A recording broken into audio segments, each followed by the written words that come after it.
नमस्कार विद्यार्थी मित्रांनो, स्वागत आहे माझ्या YouTube चॅनलमध्ये. तर या व्हिडिओमध्ये आपण बघणार आहोत की इंजिनिअरिंग ऍडमिशन 2024 साठी तुम्ही कसे अप्लाय करू शकतात. तर ऑनलाईन रजिस्ट्रेशन कसं करायचं आणि डॉक्युमेंट व्हेरिफिकेशनची काय प्रोसिजर आहे तर तुम्हाला मी एक डेमो फॉर्म भरून दाखवणार आहे. त्या पद्धतीत तुम्हाला हे सगळ्या गोष्टी सध्या करायच्या आहेत. तर लक्षात घ्या मित्रांनो की तुम्हाला कॉलेज सिलेक्शन लगेच नाहीये, तर ते मेरिट लिस्ट लागल्यानंतर ही याच्यानंतरची प्रोसिजर असते. त्यात 2 मेरिट लिस्ट लागतात, प्रोव्हिजनल आणि फायनल. तर फायनल मेरिट लिस्ट मध्ये तुमचं नाव असलं पाहिजे. आता डॉक्युमेंट व्हेरिफिकेशन तुम्ही कुठल्याही कॉलेजला करून घ्या, त्यांनी काही फरक पडत नाही, किंवा ऑनलाईन जरी केलं त्यांनी काही फरक पडत नाही. तर मी एक व्हॉट्सअप ग्रुप तयार केलेला आहे अपडेटसाठी. तर डिस्क्रिप्शन बॉक्समध्ये त्याची लिंक तुम्हाला सापडून जाईल. तर तुम्ही त्याला जॉईन व्हा सगळे अपडेट्स मिळण्यासाठी.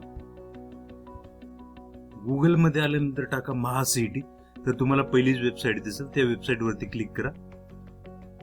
त्या वेबसाईटच्या होम पेज मध्ये गेल्यानंतर तुम्हाला इथं दिसेल ऍडमिशन प्रोसेस 2024-25. तर त्यावर तुम्हाला क्लिक करायचं आहे. ते क्लिक केल्यानंतर डॅशबोर्ड पेज ओपन होईल. तर हे ऍडमिशन पोर्टलचं पेज आहे 2024-25 साठी. त्यानंतर इथं खाली स्क्रोल केल्यानंतर अंडर ग्रॅज्युएट कोर्सेस असं दिसतात. तर इथं क्लिक करा. इथं क्लिक केल्यानंतर सगळ्यात महत्वाचं म्हणजे समजून घ्या शेड्यूल काय आहे. तर 14 तारखेपासून तर 24 तारखेपर्यंत तर तुम्हाला ऑनलाईन हा फॉर्म भरायचा आणि डॉक्युमेंट्स व्हेरीफाय करून घ्यायचे. तर ते जे स्क्रुटिनी सेंटर आहे त्या ठिकाणी तुम्ही हे फॉर्म, म्हणजे कुठलंही इंजिनिअरिंगचं कॉलेज जे शेजारी आहे तर त्या ठिकाणी जाऊन तुम्ही फॉर्म हा अप्रूव्ह करू शकतो. तर जे कॉलेज आपल्याला टाकायचे आहेत तर ती प्रोसेस नंतर आहे. पहिल्यांदा तुम्हाला फक्त ऑनलाईन फॉर्म भरायचा आणि व्हेरीफाय करून घ्यायचं हे सगळे डॉक्युमेंट्स तुमचे जे ओरिजिनल आहेत ते. आणि हे फॉर्म तुम्ही तुमचा भरू शकतात आणि किंवा ई स्क्रुटिनीसाठी सुद्धा तुम्ही अप्लाय करू शकतात ऑनलाईन स्क्रुटिनीसाठी. तर हे जे बाकीची प्रोसेस आहेत की मेरिट लिस्ट लागणार, मेरिट लिस्ट नंतर तुम्हाला जे राऊंड्स मध्ये तुम्हाला कॉलेज टाकायचे ते नंतरची प्रोसेस असणार आहे. तर ते आपण जशी येईल तशी मी टाकणार आहे. तर तुम्ही इथं न्यू रजिस्ट्रेशन वरती क्लिक करा. जसंही तुम्ही हे पेज ओपन करताय तर तिथे तुम्हाला विचारते की MSCET तुम्ही दिलेली आहे का. तर याच्यामध्ये फक्त PCM ही सीईटी चालते, कारण इंजिनिअरिंग आहे. त्यानंतर तुम्हाला इथं ऍप्लिकेशन ID आणि रोल नंबर विचारला जाईल जे तुमच्या सीईटीच्या रिझल्ट वरती आहेत, आणि डेट ऑफ बर्थ आणि चेक डिटेल्स वरती केल्यानंतर ऑटोमॅटिक तुमचा रिझल्ट इथे येऊन जातो. जसे तुमचे सीईटीचे डिटेल्स इथे येतील. त्यानंतर आय रीड इम्पॉर्टंट इन्स्ट्रक्शन्स याच्यावरती क्लिक करा. सेव्ह आणि प्रोसीड करा. त्यानंतर तुम्हाला इथं फिलअप करायचे कॅन्डिडेट डिटेल्स. तर जसं तुमच्या 12वीच्या मार्कशीट वरती नाव आहे तसंच तुम्ही इथे टाका. वडिलांचं पूर्ण नाव नाही टाकलं तरी चालेल, आईचं पूर्ण नाव टाकलं नाही तरी चालेल. फर्स्ट नेम तुम्ही टाका. त्यानंतर gender, date of birth, religion, तर रिलिजन याच्यामध्ये जे रिलिजन तुमचं असेल ते टाकून द्या. तर फॅमिली इन्कम हा पण एक महत्वाचा पार्ट आहे. तर तुमच्याकडे इन्कम सर्टिफिकेट असेल त्यानुसार तुम्ही टाकून द्या. ऍड्रेस तुमच्या आधार कार्ड वरती जसा ऍड्रेस असेल तुम्ही तो तसा टाकत चला. हे जसं तुम्ही स्टेट सिलेक्ट करतायत ऑटोमॅटिक, सपोज मी महाराष्ट्र इथे सिलेक्ट करतोय तर महाराष्ट्र सिलेक्ट केल्यानंतर ऑटोमॅटिक पुढचं जे आहे डिस्ट्रिक्ट, तर महाराष्ट्रामधले जेवढे डिस्ट्रिक्ट आहेत ते येणार आहेत. त्यानंतर तालुका, सपोज तुम्ही अहमदनगर सिलेक्ट केलं तर याच्यामधले तालुका जो काही तुमचं असणार आहे ते येणार आहेत. जसं तालुका सिलेक्ट करता तसं विलेज पण येणार. तर पिनकोड तुम्हाला एक महत्व टाकण्याचं आहे. त्यानंतर टेलिफोन नसला तरी चालेल कारण त्याला स्टार नाहीये. त्यानंतर मोबाईल नंबर आणि ईमेल ID, तर हे पण एक करेक्ट टाका कारण तुमच्याकडे जो काही OTP येणार आहे तो तुमच्या मोबाईल नंबर आणि ईमेल ID वरती येणार आहे. आता इथे लक्षात घ्या की पासवर्ड जो तुम्हाला क्रिएट करायचा आहे तर 8 ते 13 कॅरेक्टरचा असलं पाहिजे. त्याच्यामध्ये अप्पर केस, लोअर केस, एक न्यूमरिक व्हॅल्यू आणि एक स्पेशल कॅरेक्टर असलं पाहिजे. तर तो कॉपी पेस्ट कडून करू नका, तर तो होणार नाही तसा. तर सपोज तुमचं नाव आहे विक्रांत, तर त्याच्यामधलं कॅपिटल V करा आणि @ समथिंग, सपोज तुमची डेट ऑफ बर्थ टाका. जशी माझी डेट ऑफ बर्थ 1989 आहे. तशा पद्धतीने तुम्ही कसाही एक पासवर्ड जनरेट करू शकतात की ज्याच्यामध्ये हे सगळे कॅरेक्टर्स असणार आहेत. तर तो पुन्हा एकदा कन्फर्म करा. त्यानंतर कॅप्चा इमेज इथे एंटर करा आणि सेव्ह अँड प्रोसीड वरती क्लिक करा. तर हे सगळं झाल्यानंतर तुम्हाला एक ID जनरेट होतो, तो तुमच्या मोबाईल नंबरवरती पण तो येतो. त्याआधी तुम्हाला एक OTP टाकायचा असतो. तो ID जो जनरेट होईल त्यानंतर इथं तुम्ही प्रोसीड टू कम्प्लीट ऍप्लिकेशन फॉर्मवरती क्लिक करा. त्यानंतर इथं तो ऍप्लिकेशन ID टाका आणि जो पासवर्ड तुम्ही जनरेट केला होता तो एक टाका आणि हा कॅप्चा इमेज टाकून तुम्ही साइन इन करू शकता.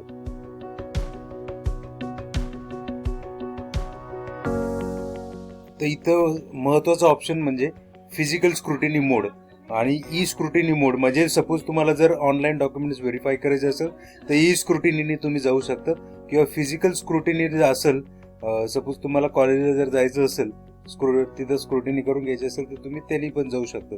तर तुमच्याकडे दोन्ही पण मोड अवेलेबल आहेत.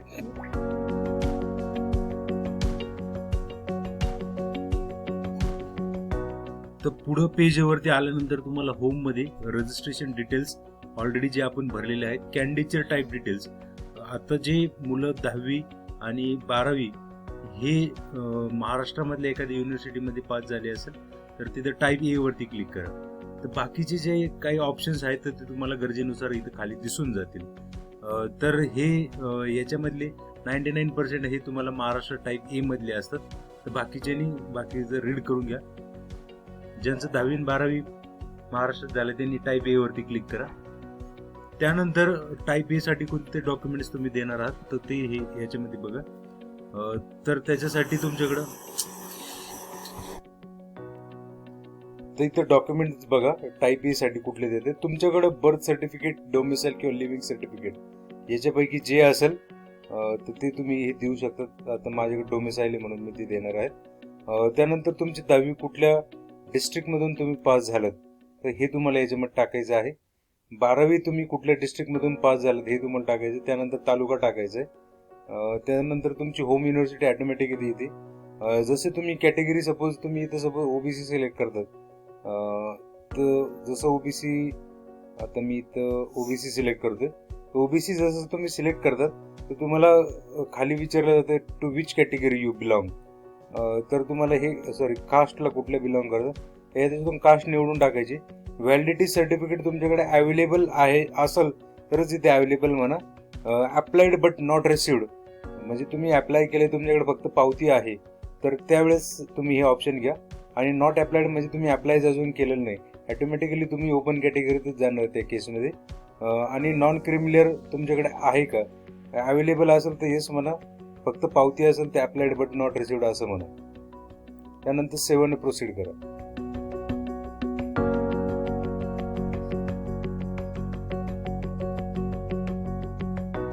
तर पुढचं आहे स्पेशल रिझर्वेशन सेल डिटेल्स. तर याच्यात पर्सन विथ डिसॅबिलिटी तर असेल तर तुम्हाला प्रमाणपत्र लागणार आहे. तुमच्या डिफेन्समध्ये जर कुणी असेल तर हे तुम्हाला लागणार आहे. तर डिफेन्स 1, 2, 3 ते बघून घ्या. आता इथं नाही आहे माझ्याकडे काही. हे ॲन्युअल इन्कम जे मी सुरुवातीला टाकलं होतं त्यामुळे तसं आलंय. हे TFWS जे आहे तर तुम्हाला येस करायचं असेल तर येस करा, कारण उत्पन्नाच्या अटीत बसत आहे. आणि जर तुम्ही नो जरी केलं तरी काही अडचण नाही, कारण येस जर केलं तरी तुम्हाला पुढचे सीट्स भेटून जातात.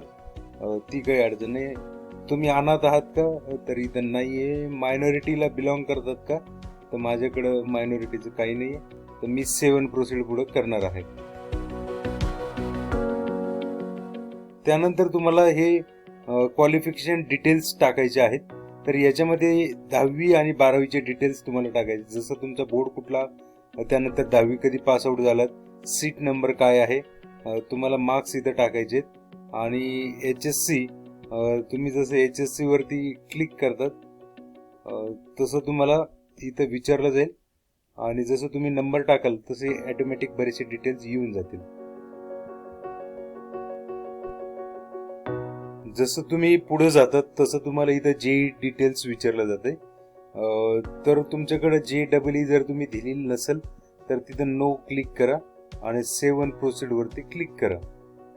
किंवा तुम्ही नीट दिलेली आहेत का, जर दिलेली असेल तर येस करा, नसेल दिली तर 7 प्रोसीड वरती क्लिक करा.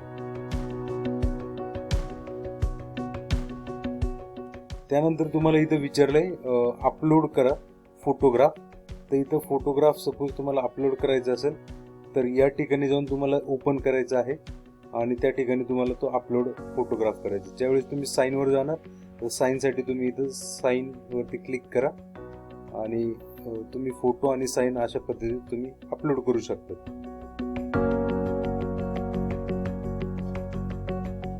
पुढच्या पेजवर आल्यानंतर तुम्हाला इथे डॉक्युमेंट्स अपलोड करायचे.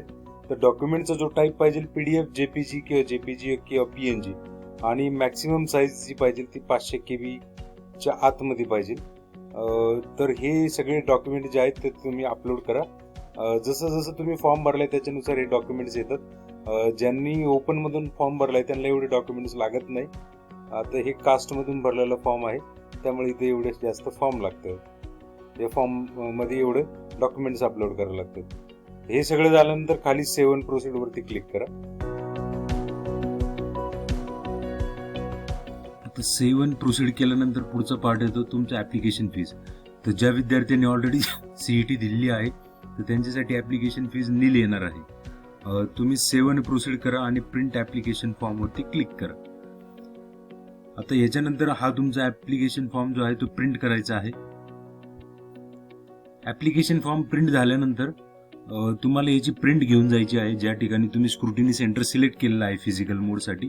ऑनलाईनचं ज्या केसेस आहेत ते ऑटोमॅटिक सिलेक्ट होते.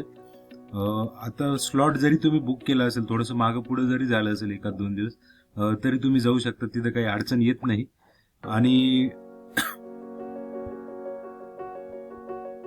जसं तुम्हाला ही लिस्ट इथं खाली दिसते 9 डॉक्युमेंटची, तर हे सगळे 9 डॉक्युमेंट्स तुम्हाला घेऊन जायचे. सिरियली असेच डॉक्युमेंट सगळे घेऊन जायचे आणि सेल्फ अटेस्टेड असलं तरी चालेल. याच्यावरती तुमची साईन करा आणि साईन केल्यानंतर तिथे जाऊन हे सगळे डॉक्युमेंट्स ओरिजिनल घेऊन जायचे आणि तुम्हाला झेरॉक्स कॉपी तिथे एक डॉक्युमेंट सेट सबमिट करायचे आहे आणि एकावरती कन्फर्म घेऊन यायचं आहे सही शिक्का दिला. त्यानंतर तुमची मेरिट लिस्ट लागणार आहे प्रोव्हिजनल. तर तुम्हाला याच्या व्यतिरिक्त जर काही अडचण असेल तर मला कमेंट बॉक्समध्ये तुम्ही टाकू शकता. मी नक्कीच त्याचं उत्तर देण्याचा प्रयत्न करेन.